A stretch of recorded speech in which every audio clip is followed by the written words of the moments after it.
অনড় রয়েছি, আমি নবান্নে যেতে চাই, যেহেতু আমাকে মারা হয়েছে। কেন আমাকে মারা হলো? অভয়ের মাকেও তো আটকাতে পারেনি, আমাকেও আটকাতে পারবে না। দুই মাই একমাত্র কন্যা সন্তানকে হারিয়েছেন। একজনের ডাক্তারি পড়ুয়া মেয়েকে আরজিকর মেডিকেল কলেজ হাসপাতালে ধর্ষণ ও খুন করা হয়েছে। আরেকজনের চতুর্থ শ্রেণীর পড়ুয়া মেয়ে তৃণমূলের জয়োল্লাস থেকে ছোড়া বোমার বলি হয়েছে। এবার বিচারের দাবি মিলিয়ে দিল দুই মাকে। শনিবার অভয়ার মা বাবা যখন নবান্ন অভিযানে পা মেলালেন, তখন ফুটফুটে তামান্নার জন্য বিচার চেয়ে কালীঘাট অভিযানে শরিক হলেন নদিয়ার কালীগঞ্জের তামান্নার মাও। অভয়া মঞ্চের ডাকে কালীগঞ্জের মোলান্ডি থেকে আসেন তারা। একমাত্র মেয়েকে হারানোর যন্ত্রণা বলতে গিয়ে ভেঙে পড়েন বুক ফাটা কান্নায়।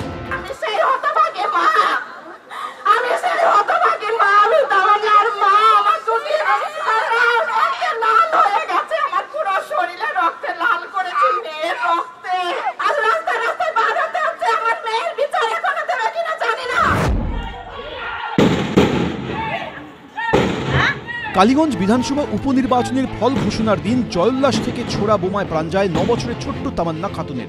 এই ঘটনায় ধৃতদের অনেকের সঙ্গেই তৃণমূলের যোগ ছিল স্পষ্ট।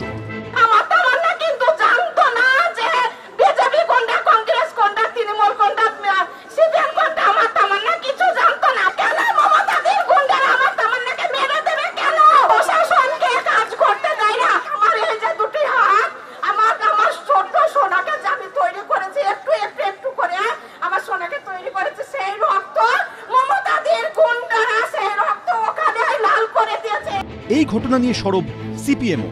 তার মেয়ে খুন হয়ে গেছে, অপরাধীরা ঘুরে বেড়াচ্ছে, পুলিশ মন্ত্রী অপরাধীদের বিরুদ্ধে কোনো ব্যবস্থা নিতে পারেননি, নেননি তাদের পাশে, ঠিক যেমন পুলিশ মন্ত্রী অভয়াকাণ্ডে যারা অপরাধী তাদের পাশে। স্বাভাবিক কারণেই অভয়ার বিচারের দাবিতে তামান্নার পরিবারও রাস্তায়। সিপিএম এর জমানায় আরো অনেক বেশি হতো, বিজেপি রাজ্যগুলোতে অনেক বেশি হচ্ছে। বাংলায় আমরা একটাও, যতই কমুক, একটা খারাপ ঘটনাও চাই না, এবং ঘটলে পুলিশ ব্যবস্থা নেয়। রাখির দিন ঘরে নেই ফুটফুটে মেয়েটা। এদিনের যাত্রাপথে রাখি পরিয়ে সম্প্রীতির বার্তা দেন তামান্নার মা। সেই সঙ্গে দেন লড়াই জারি রাখার বার্তাও। প্রদ্যোৎ সরকার, অর্ণব মুখোপাধ্যায়, কৃষ্ণেন্দু অধিকারী, এবিপি আনন্দ।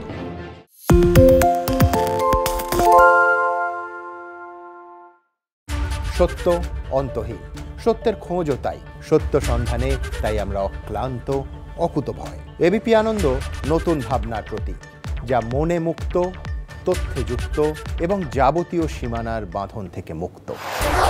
সীমা না শব্দটির মধ্যে লুকিয়ে আছে মানা শব্দটি, যেন চোখ রাঙানি এক অদৃশ্য বেড়াজাল, যা আটকে রাখে আমাদের এক ছোট্ট গণ্ডির মধ্যে।